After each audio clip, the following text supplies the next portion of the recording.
You're listening to Release Your Resistance with Bex Beltran, episode 89.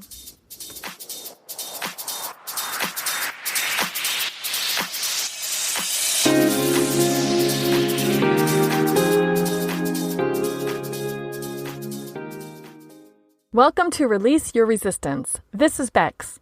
The only reason why any of us don't have what we want in life is because of our own resistance.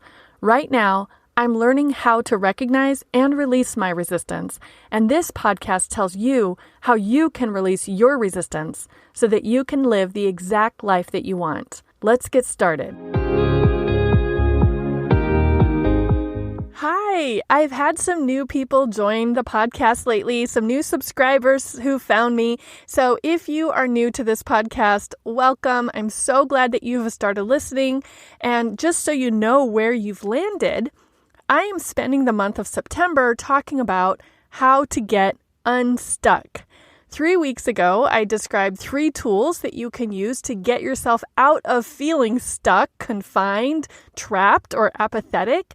Last week, I gave 3 suggestions of how you can use the first tool, getting awareness around your thinking. So this week, we are diving deeper into the idea of checking thoughts against results. And next week, I will be sharing some specific techniques that you can use to release resistance. And if you are new to this podcast, or if you've been here the whole time, but you need a little refresher, at the end of today's episode, I will share some information about how you can get some fun and helpful freebies that you may not even know about or that you might have forgotten about. Today, like I mentioned, I want to talk about the second tool that you can use to get unstuck. This tool is checking thoughts against the results that you want, or we can just shorten it and call it check thoughts against results. Checking your thoughts against results helps you to get further awareness around what you are thinking and what you are creating. It makes perfect sense because what you are thinking, that's your thoughts, and what you are creating, that's your results. Last week, we discussed how to get awareness around your thinking, and I gave you those 3 suggestions that you could use to get awareness, and I will leave a link to that episode in the show notes at bexb.org/check, so you can see this episode today and also go back and listen or re-listen to last week. So this week, we are actually using that awareness that we discussed last week, and we're comparing it and checking it against what we want and also what we have. And that's why this tool, checking your thoughts against your results, is another way to get even further awareness around what you're thinking. The other thing about this tool is that this gives you your power back. When people feel stuck, they feel powerless. They feel paralyzed. Maybe they even feel apathetic, and they might feel confined or trapped. And I want to give you a way to really take your power back from that stuckness.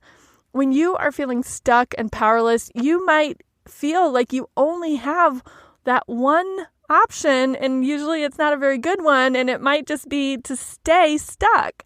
So this tool is about considering the results that you want. You might even notice there are so many options to get those results. The example that we worked through together last week when we talked about getting awareness was about someone who felt stuck about quitting her job. And that same day, before the episode even posted, this message was shared by someone online. The backstory is that she really wanted to leave her current job for a new job that was closer to where she lived and it paid more. But just as she had decided to go ahead and make the switch, her current job gave her a little raise.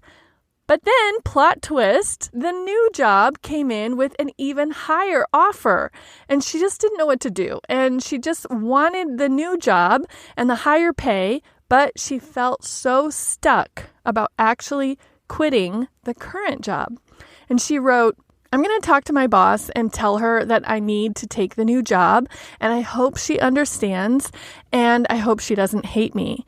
As someone who constantly overthinks, I don't think I will be sleeping tonight." Ooh, when I read that, my heart just went out to her for First of all, having to deal with the stuck feeling of staying in the old job for longer than she wanted to, but I felt more sympathy for her feeling that fear that her current boss wouldn't like her when she gave her notice. And I am a big fan of sleep, so anything that causes anyone to needlessly lose sleep really bothers me. By the time of this episode today, our overthinking, non-sleeping friend has already quit that lower paying, further distance job, but we can still use the general example as we talk about checking thoughts against results. One thing to consider is to really specifically think about what you do really want. So just for fun and to notice the difference, let's play with emphasis. Put the emphasis on every individual word in that sentence so that you can get a different level of awareness or a different understanding of what you are really thinking.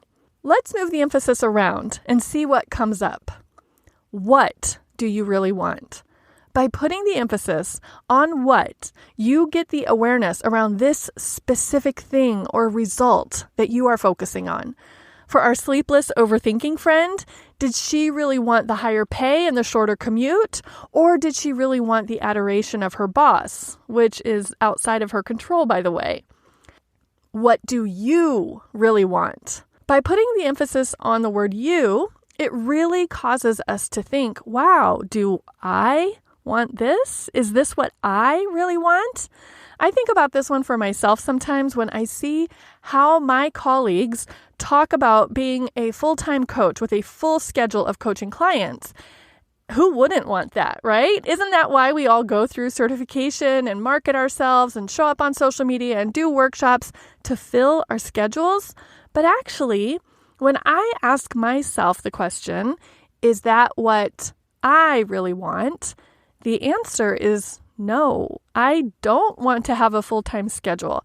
I like a lot more freedom and flexibility. Someone else might argue, well, then you make less money. So then I can ask myself, is making more money what I really want? And I realize, no.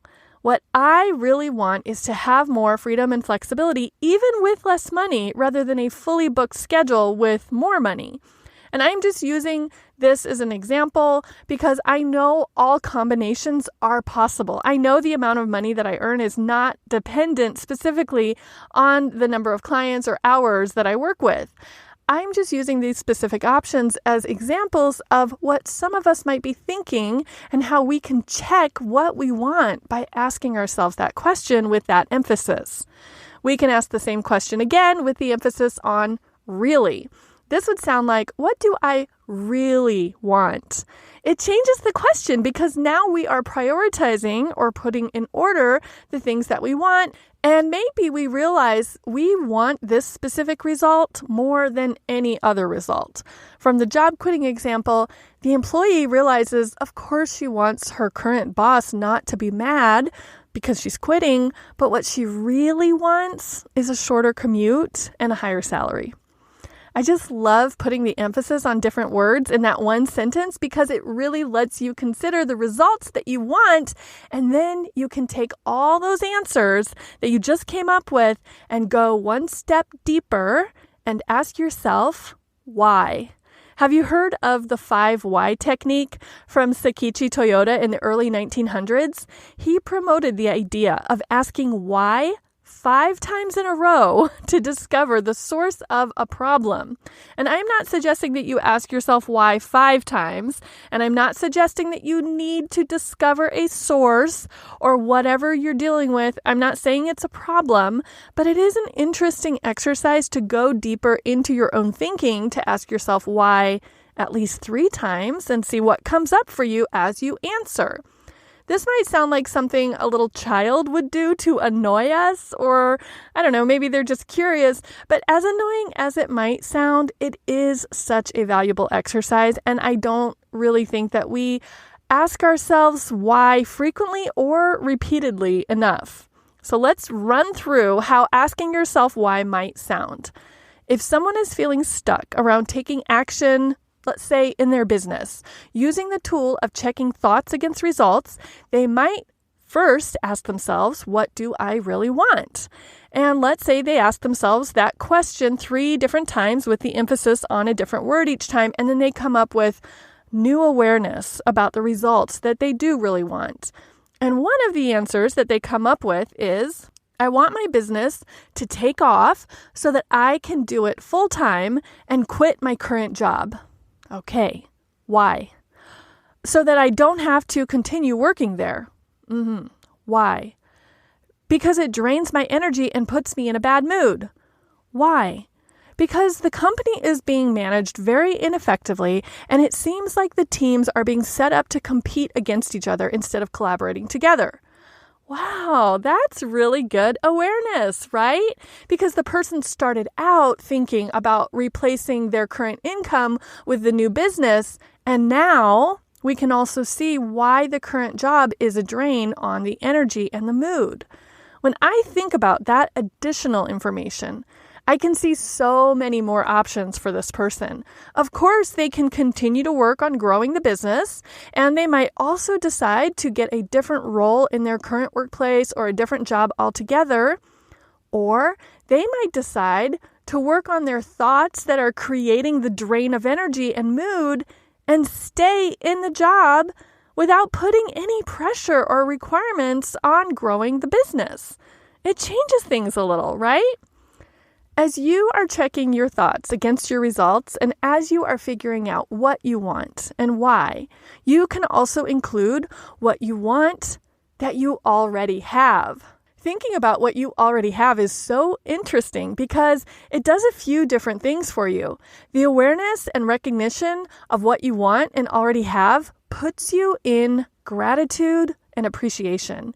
It puts you in abundance. It removes the threat of scarcity. It might open your eyes to possibilities that you were not aware of or not paying attention to while you were considering and thinking about the things that you didn't yet have.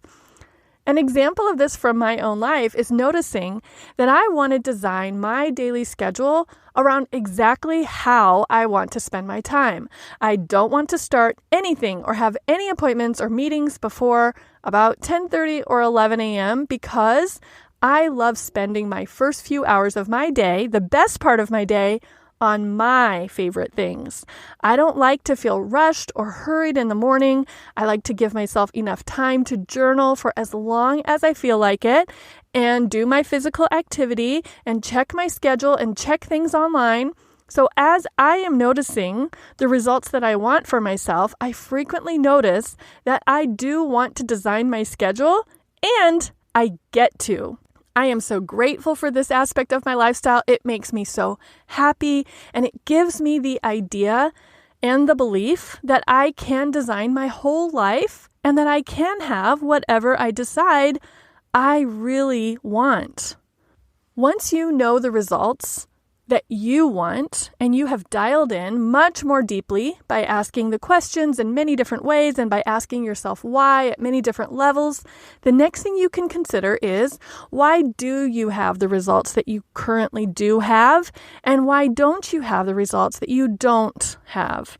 Now, I want to point out, while you're considering what you don't yet have, this is not a time to blame or complain. This is just a time to look at all of the facts, all the situations neutrally and with open curiosity. The main point here is still to get awareness. We are trying to specifically get awareness around the thoughts that create results that you want, as well as the thoughts that create results that you don't want. So here are a few things to try. Zoom out, make it less personal, and substitute. Imagine that you're feeling stuck in a relationship and you've just made a list of what you want and what you have and what you want that you don't yet have, and you're noticing that there are certain parts of your relationship that you don't yet have. You can check your thoughts about those by zooming out. And a way to zoom out is not to make this about you and your current relationship, but to think about an anonymous generic couple and then assign those same desires to that couple. And by zooming out and being very distant from that generic relationship, as in not even being a member of it, you might be able to see more possibilities and more options and other ways of thinking than you can see while you are playing the major role in your version of the relationship. The second suggestion is to make it less personal, which is very similar to zooming out. You can make it less personal by considering what might someone else think, not me personally, but what would a stranger think? What would a disinterested third party think or say about what's happening right here? We're just detaching ourselves from the personal, dramatic, threatening situation that's causing us to feel maybe fearful or worried and probably stuck. And then the third way to check your thinking is with a substitution. When I'm in a situation and I'm feeling really close to it and very personally affected by it and very unable to zoom out or think of it as a disinterested third party, if it's still really all about me and I'm not able to detach from it, one way that I can get a little bit of awareness and see things more objectively is by substituting. Going back to feeling stuck about quitting a job, maybe our friend is worried about how other people will react. So the way that I like to use substitution is to replace the elements of the thoughts and the story that the person is telling themselves with an area of their life where they have no resistance, where they don't feel stuck at all. If our example friend who's having thoughts like, I'm really worried about what other people will say or think if I quit, we could substitute out the elements in the sentences as if they were part of her life where she feels completely free and full of possibility. In her case, maybe that's about relationships. Let's say she has never had any problems meeting new people and starting new relationships, and she feels very confident in that area of her life. So we could just substitute the elements instead of quitting a job. What if you have decided that you are going to quit or end a relationship? Would you have the thought, oh, what will people think? And she might say, no, I would not care what other people would think. Would you have the thought, the person that I'm leaving might be mad and might hate me? And would you lose sleep over it? And from her confident experience, she might say, well, yes, of course they are going to be mad and maybe hurt and disappointed that I'm leaving, but this is the right choice for me in my life, and I'm not going to stay in a relationship just in order to not disappoint the other person. Wow, do you see how substituting the situation and the elements changes her thoughts? And the thoughts are coming from the same person. In one case, she's worried about the boss hating her for leaving, but she wouldn't hesitate leaving a relationship that wasn't what she wanted. So we are just substituting the different elements just so she can recognize within her own brain and within her own belief system where she sees possibility and where she feels complete freedom to move around and try different options. If she feels stuck, she can borrow that freedom and confidence and possibility from the areas of her life where she doesn't feel stuck. It's so interesting to think about, right? So if you are feeling stuck about anything in your life, consider getting awareness around your thinking with journaling or coaching, or even just by labeling what you are thinking. And then get deeper awareness by really noticing what you want and what you already have and asking yourself why. And further explore by zooming out or getting less personal or substituting. And we're not done yet, because at this point, your brain might give you all the reasons why things would work for a generic couple, but would never work for you, or why a disinterested third party might think something about your situation, but it really doesn't apply, or why, of course, you can think one way in one area of your life, but you can't just substitute that thought into a different area of your life. Yes, I know. All of those reasons your brain comes up with, that's your resistance. And that is all good to notice and pay attention to. So next week, I will be sharing how to release all of that resistance when it does come up. So as always, I will be so curious to hear what came up for you as you listened to today's episode, what additional questions you have, what personal examples of checking your thoughts against results can you share, and what resistance came up for you as you heard the techniques that I shared. So tell me everything, either in an email at hi@bexb.org or in the show notes for this episode at bexb.org/check. And remember how about 20 minutes ago I mentioned that I had some fun freebies to share? If you just found me in the past few weeks and are still getting caught up on all the older episodes, you may not know that in season 1, which spanned all of 2020, almost every episode had a corresponding worksheet or extra element like a video or a playlist or a piece of art. And I have compiled most of those things into a free digital workbook that you can download right now so that you can follow along as you listen to the episodes. In fact, I have so many free resources that you may not have ever heard of, or maybe you've just forgotten about them.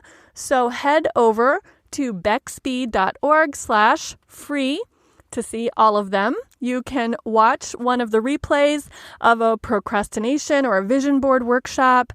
You can get a daily decluttering practice. You can get a carefully curated short list of podcast episodes to transform your life. There's so much, and I frequently add more, so go take a look. And thank you again for listening today. Next week, we will talk about that third tool and the whole point of this podcast and my coaching practice, how to release resistance once you have awareness and you know the results that you really want. So I will talk with you then. Have a great week. Bye-bye.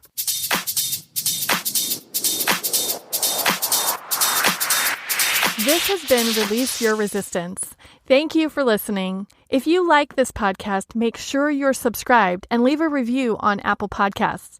Also, think about someone who you know who would love this episode and share it with them. There should be a share button on your app if you're listening to this on your phone. If you'd like to continue this conversation one-on-one or in real time, come visit me on my site at bexb.org to see how we can work together.